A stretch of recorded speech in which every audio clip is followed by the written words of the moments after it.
오늘 주신 말씀 본문은 민수기 14장 26절에서 45절 말씀입니다. 민수기 14장 26절에서 45절 말씀 같이 교독하시겠습니다. 여호와께서 모세와 아론에게 말씀하여 이르시되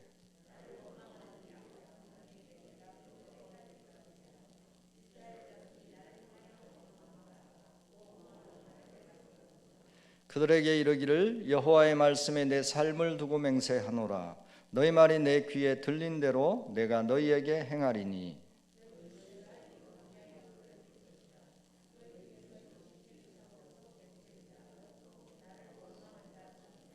여분네의 아들 갈렙과 눈의 아들 여호수아 외에는 내가 맹세하여 너희에게 살게 하리라 한 땅에 결단코 들어가지 못하리라.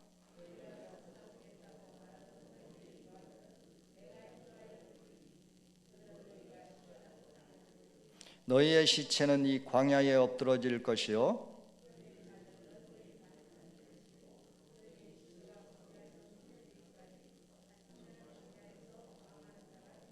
너희는 그 땅을 정탐한 날 수인 40일의 하루를 1년으로 쳐서 그 40년간 너희의 죄악을 담당할지니 너희는 그제서야 내가 싫어하면 어떻게 되는지를 알리라 하셨다 하라.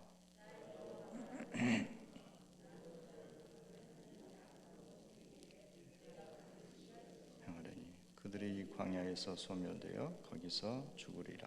모세의 보냄을 받고 땅을 정탐하고 돌아와서 그 땅을 악평하여 온 회중이 모세를 원망하게 한 사람 곧 그 땅에 대하여 악평한 자들은 여호와 앞에서 재앙으로 죽었고 그 땅을 정탐하러 갔던 사람들 중에서 오직 눈의 아들 여호수아와 여분네의 아들 갈렙은 생존하니라.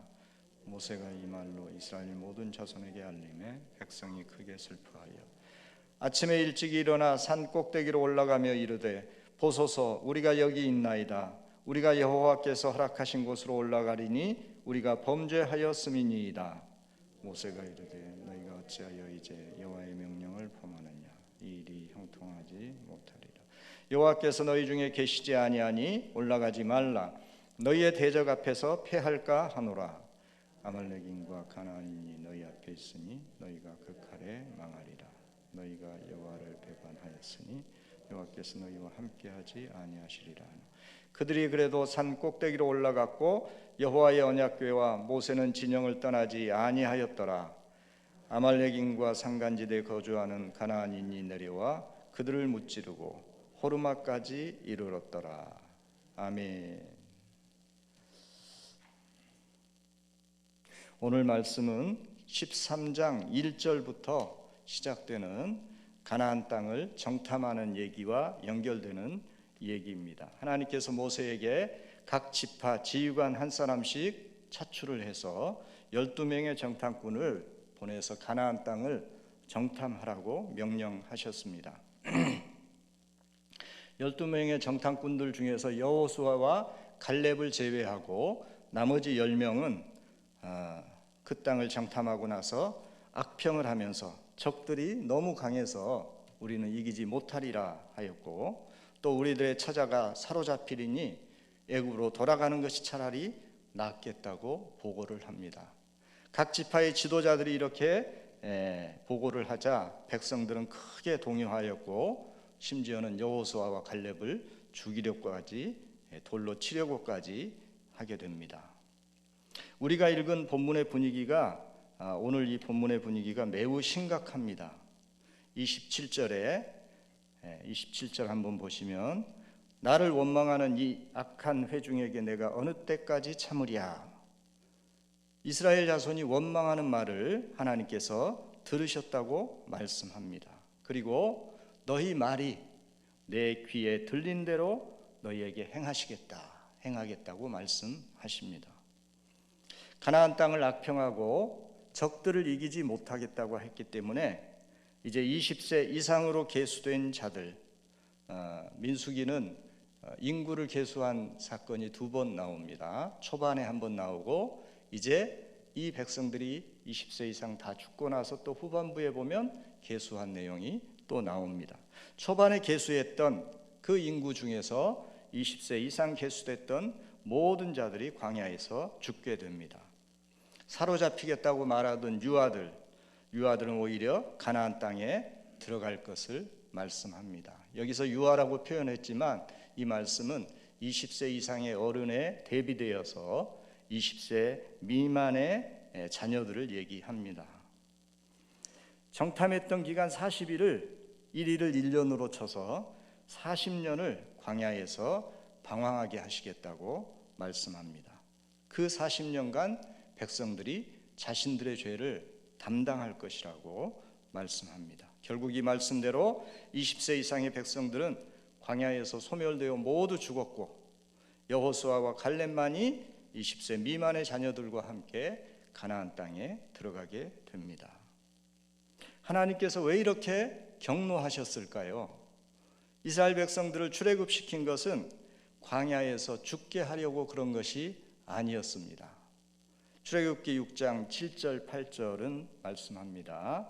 출애굽기 6장 7절 8절은 너희를 내 백성으로 삼고 나는 너희의 하나님이 되리니 나는 애굽 사람의 무거운 짐 밑에서 너희를 빼낸 너희의 하나님 여호와인 줄 너희가 알지라.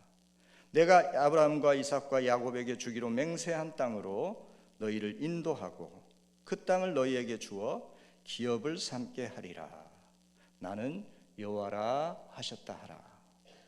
하나님께서는 이 백성들을 애굽의 압제에서 빼내신 목적이 광야에서 죽게 하기 위한 것이 아니었습니다. 그 아브라함과 이삭과 야곱에게 주기로 맹세한 가나안 땅, 젖과 꿀이 흐르는 땅으로 인도하여 들이시기 위한 것이었습니다.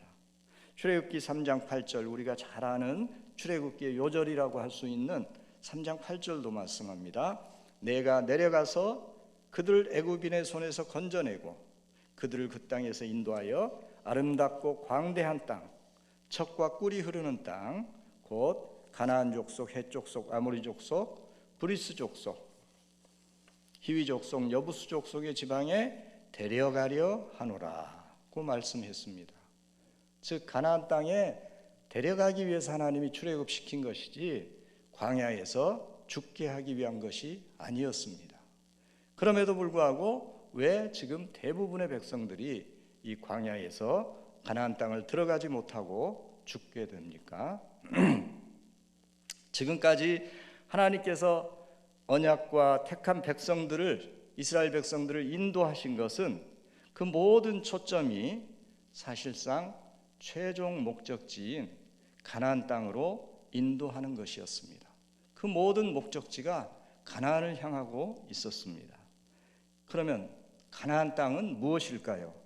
어떤 중요한 의미가 있길래 하나님께서 그렇게 중요하게 여기실까요? 출애굽기 15장 17절은 말씀합니다.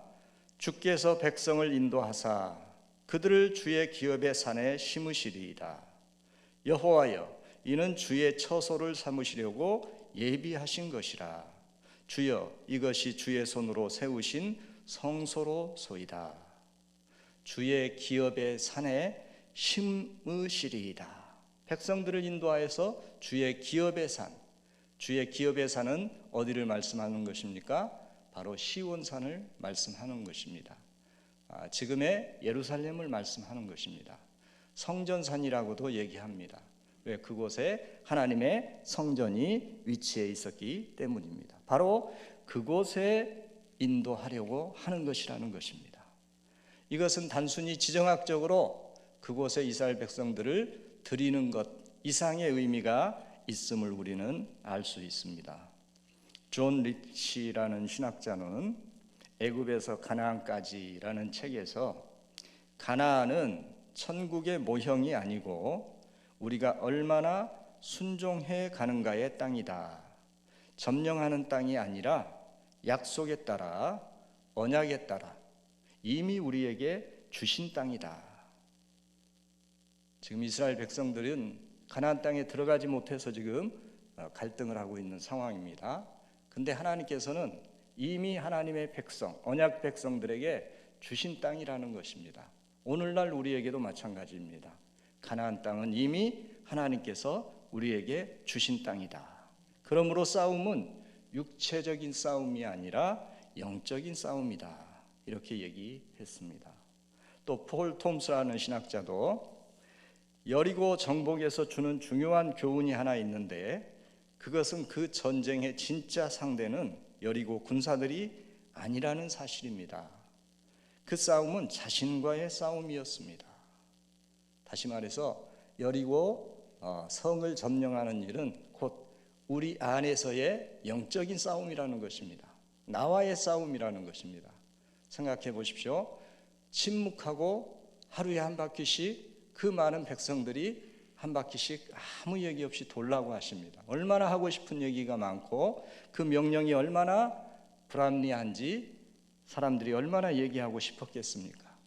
그런데 자신의 그러한 합리적인 생각과 경험과 이성적인 생각들을 다 내려놓고 터무니없어 보이는 하나님의 명령에 순종하는 것, 그것은 자신과의 대단한 싸움이었습니다. 그래서 진짜 여리고 전쟁은 인간의 마음을 상대로 한 것이지 여리고 성벽을 상대로 한 것이 아니었습니다. 이렇게 말했습니다. 가나안을 정복한다는 것은 결국 우리 안에 영적인 싸움을 의미한다는 이야기입니다. 그러므로 가나안에 들어가는 것은 무엇을 의미하는 것입니까? 요단강을 건너 가나안에 들어간다는 것은 하나님이 말씀하신 명령에 순종하는 것입니다. 그 명령이 불합리해 보이고 내 경험에 맞지 않아 보이고 내 생각과는 전혀 다른 방향일지라도 그 말씀이 옳다고 인정하고 순종하는, 신뢰하는 그것입니다. 그런 사람만이 요단강을 건너서 가나안 땅에 들어갈 수가 있었습니다. 홍해를 건널 때는 홍해를 갈라놓고 건너게 했습니다. 그러나 요단강을 건널 때는 제사장들이 먼저 철철 넘치는 요단강 물에 발을 내디뎠습니다. 그럴 때의 물이 갈라졌습니다. 우리의 믿음도 이제 가나안 땅에 들어가는 믿음은 무엇을 하나님께서 먼저 다 보여주시고 명령하신 믿음이 아닙니다. 그저 말씀이 먼저 우리에게 주어집니다. 그 말씀이 이해되지 않고 우리 경험에 맞지 않을지라도 그 말씀에 나를 맡겨서 순종할 때에 가나안 땅이 열리는 것입니다. 한마디로 믿음으로 사는 것입니다. 믿음은 상황을 보지 않고 상황이 아무리 반대로 흘러가도 약속의 말씀, 하나님의 말씀을 신뢰하고 내 삶을 맡기는 것입니다. 말씀을 신뢰하지 않고 아무리 우리가 갖은 헌신과 봉사와 노력을 해서 하나님을 섬기려고 해도 사실 그것은 하나님과 상관이 없습니다. 요한복음 11장에 보면 나사로가 죽은 이야기가 나옵니다. 이제 마을 앞 어귀에서 예수님이 오시는 것을 맞이하기 위해 마르다가 나아갑니다. 그리고 예수님 앞에 서서 불평을 합니다. 예수님이 좀 일찍 오셨으면은 내 오라비가 죽지 아니하였으리이다. 그러니까 예수님 말씀하십니다. 네 오라비가 다시 살아나리라. 그러니까 마르다는 얘기합니다. 네, 압니다. 마지막 날 다시 부활할 것 제가 믿습니다. 그랬더니 예수님 또 말씀하십니다. 나는 부활이요 생명이니 나를 믿는 자는 죽어도 살겠고 무릇 살아서 나를 믿는 자는 영원히 죽지 아니하리라. 이렇게 예수님 말씀하니까 마리아는 또 거기에 모범적인 답변을 합니다. 그렇습니다. 저는 믿습니다. 주는 그리스도시요 세상에 오시는 하나님의 아들이신 것을 믿습니다. 그러니 죽어도 살 것도 저는 믿습니다. 이렇게 하고 예수님이 더 하실 말씀이 있으신데 그대로 예수님을 두고 가버립니다. 바쁘다는 것이죠. 그런데 예수님이 거기서 한동안 이동하지 않고 머물러 계십니다. 왜 그랬을까요? 하고 싶은 말이 많은데 마르다가 지금 더 얘기를 들어야 되는데 거기서 마르다가 더 듣지 않고 가버린 것입니다. 안타까운 상황입니다. 자, 이제 무덤 앞에 장면이 옮겨졌습니다. 돌을 옮겨 놓으라고 예수님이 말씀을 합니다. 그러자 마르다는 죽은 지 나흘이나 되었고 냄새가 난다고 얘기를 합니다. 예수님 말씀하십니다. 네가 나를 믿으면 네 오라비가 다시 살아날 것이라고 내가 얘기하지 않았느냐. 그런데도 마르다는 그 말씀을 말씀대로 신뢰하지 않습니다. 자기 생각으로 이미 오라비는 죽은 것이고 살아날 수 없다는 철석 같은 믿음으로 예수님의 말씀을 흘려버립니다. 이와 같이 우리의 믿음이 하나님을 신뢰하는 것이 아니라 하나님의 말씀은 제껴두고 내 생각으로 하나님을 잘 섬기는 나의 열심을 가지고 하나님을 섬기기가 참 쉽습니다. 그러나 믿음은 무엇입니까? 하나님의 말씀을 신뢰하는 것입니다. 말씀을 신뢰할 때 그것이 진정한 믿음입니다. 하나님께서 이스라엘 백성들에게 많은 이적을 행했다고 말씀합니다. 오늘 본문의 11절에 보면 14장 11절에 보면 하나님께서 많은 이적을 행했다고 말씀합니다. 그런데 이스라엘 백성들은 애굽과 광야에서 행한 하나님의 이적을 보고도 10번이나 하나님을 시험했다고 말씀합니다. 하나님의 말씀을 청종하지 않았다고 말씀합니다. 시편 78편은 말씀합니다. 낮에는 구름으로 밤에는 불빛으로 인도하시고 반석을 쪼개어 물을 내어 강같이 흐르게 하였는데 또 메마른 땅이 나오면 지존자를 배반했다고 하나님은 말씀합니다. 탐욕대로 음식을 구하여 하나님을 시험하고 하나님이 광야에서 식탁을 베푸실 수 있으랴? 보라, 그가 반석을 쳐서 물을 내시니 시내가 넘쳤으나 그가 능히 떡도 주시며 자기 백성을 위하여 고기도 예비하시랴? 하면서 하나님을 시험한다는 것입니다. 우리가 고난을 당했을 때에 하나님 앞에 간절히 부르짖습니다. 정말 사람을 의지해서는 풀 수가 없기 때문에 하나님만 온전히 의지해서 간절히 기도합니다. 그래서 그 문제가 해결이 됩니다. 그러면은 하나님이 나와 함께 하시는구나. 이제 앞으로 닥치는 다른 상황에서도 하나님은 나와 함께 하시겠구나라는 믿음이 우리 안에 자라나야 되는데, 그런 경험을 하고도 다음에 고난을 당할 때 보면은 또 똑같이 믿음 없는 사람이 되어버립니다. 지난날에 하나님의 역사하심과 고난은 전혀 우리에게 교훈이 되지 않습니다. 오늘 이스라엘 백성들이 그와 같습니다. 보라, 그가 반석을 쳐서 물을 내시니 시내가 넘쳤으나 그가 능히 떡도 주시며 자기 백성을 위하여 고기도 예비하시랴. 문제의 종류가 달라졌다고 그래서 하나님이 그 같은 하나님이 아닌 것입니까? 이 문제를 해결하신 하나님이시라면 저 문제도 당연히 능히 해결하시지 않겠습니까? 나를 아시고 내 기도를 들으신 하나님이시라면 왜 이 문제에 있어서는 내 기도를 듣지 않으시겠습니까? 그 하나님은 여전히 나와 함께 하시고 문제의 종류가 아무리 달라져도 여전히 나의 아버지이십니다. 그런데도 우리는 문제의 모양이 좀 달라졌다고 그 하나님을 신뢰하지 못합니다. 문제 앞에 서면 또 믿음 없는 그 똑같은 그런 사람이 되어버립니다. 그래서 78편에서는 이렇게 말씀합니다. 이러함에도 그들이 여전히 범죄하여 그의 기이한 일들을 믿지 아니하였으므로 하나님이 그들의 날들을 헛되이 보내게 하시며 그들의 햇수를 두려움으로 보내게 하셨도다. 우리가 예수를 믿는데 정말 하나님의 임재도 느껴지지 않고 내가 수십 년 예수를 믿었는데 내가 진짜 믿는 믿음이 무엇이지? 사람들 앞에서 내가 이렇게 하나님을 믿고 있다고 내놓을 수 있는 게 무엇이지? 내가 간증할 수 있는 게 무엇이지? 이런 게 하나도 없다면 그러면은 정말 내가 믿음이 있긴 있는 건가? 바로 그 말씀을 하시는 것입니다. 그들의 날들을 헛되이 보내게 하시며 그들의 햇수를 두려움으로 보내게 하셨도다. 봉사도 많이 하고 헌신도 많이 합니다. 그런데 봉사와 헌신이 나를 이끄는 동력이지 진짜 하나님과의 관계에 있어서는 아무것도 느껴지지가 않습니다. 그것은 내가 하는 수고로 내 스스로 자유하는 것이지 하나님과 상관 있는 믿음이 아닙니다. 우리가 하나님 앞에서 믿음으로 행할 때는 종이 한 장 줍는 것, 소자에게 물 한 잔 주는 것도 대단히 귀합니다. 하나님께서는 그것도 잊지 않으시고 기뻐하십니다. 왜? 그것이 곧 예수님께 하는 것이기 때문에. 그러나 하나님과의 관계가 회복되지 않고 믿음이 없이 나의 열심으로 그것들을 한다 그러면 그것은 하나님과 상관이 없다는 것입니다. 하나님은 지금도 우리들을 가나안 땅으로 인도하고 계십니다. 지난날 우리가 예수 믿을 때 경험했던 많은 사건들 되돌아보시기 바랍니다. 그것들이 홍해를 가르는 기적이었고 바로를 혼내키는 10가지 이적이었습니다.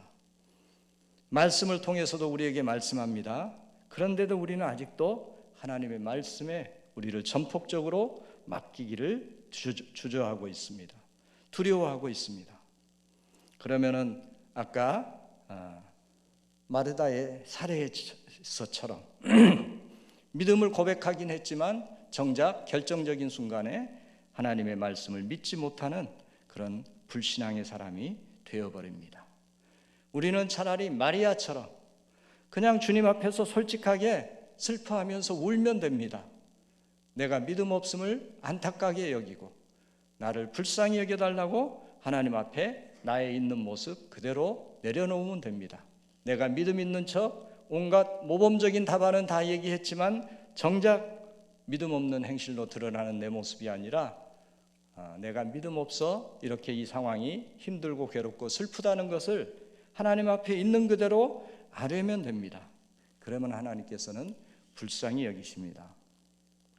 마르다는 자신의 믿음 있음을 주장했지만 결정적인 순간에 믿음 없음이 드러나고 말았습니다. 자신이 예수님을 대접하기 위해 열심히 일하고 준비하는 것으로 예수님을 잘 섬기고 있다고 위안을 삼았을지 모릅니다. 그러나 예수님은 부족한 모습 그대로 나와서 예수님의 말씀에 귀 기울이는 마리아를 더 기뻐하십니다. 이스라엘 백성에게 노하신 하나님은 지금도 하나님의 백성들인 우리에게 같은 말씀을 하고 계십니다. 오늘 본문의 14장 33절에 너희 반역한 죄, 이 반역한 죄는 원어상으로 제누트인데 이것은 간음을 의미합니다. 성경에서 하나님을 버리고 종교적인 간음 행위를 묘사할 때 이 단어가 쓰입니다. 다시 말해서 이것은 우상 숭배와 같다는 것입니다. 하나님의 말씀을 신뢰하지 않고 하나님이 명령하신 그 약속을 저버리고 가나안 땅에 들어가지 않겠다 이렇게 하는 이스라엘 백성들의 모습은 우상을 섬기는 것과 같다. 하나님을 말씀을 신뢰해도 좋고 신뢰하지 않아도 괜찮은 것이 아니라 신뢰하지 않는 것은 우상 숭배를 하는 것과 같다고 말씀하는 것입니다. 믿음에 파선한 자들은 결국 광야에서 방황하며 우리의 죄악을 담당해야 한다고 말씀합니다. 말씀을 신뢰하고 순종하지 않으면 우리가 우리의 열심으로 하나님을 섬기려고 합니다. 오늘 본문에서도 하나님께서 분명히 25절에서 아말렉인과 가나안인이 골짜기에 거주하니 돌이켜 홍해 길을 따라 광야로 들어가라. 마주치지 않도록 홍해 길로 가라 했는데도 불구하고 모세가 또 그렇게 만류했음에도 불구하고 산꼭대기로 올라갑니다. 뒤늦게 가나안을 정복하겠다는 것입니다. 하나님이 동행하지 않는데도 결국은 고집을 부리고 이스라엘 백성들은 산간지대로 올라갔다가 아말렉인과 가나안 사람들에게 패배합니다. 말씀을 신뢰하는 일에 성공하지 못하고 나의 열심으로 하나님의 사업을 위해서 힘쓰겠다고 그렇게 해서 하나님께 영광을 돌리겠다고 그렇게 하지만 그것은 결과는 불을 보듯 뻔합니다. 우리는 우리가 어디서부터 믿음이 떨어졌는지 하나님과의 관계가 어디서부터 틀어졌는지 이것을 돌아보아야 합니다. 우리의 진정한 회복은 하나님의 말씀을 신뢰하는 데 있습니다.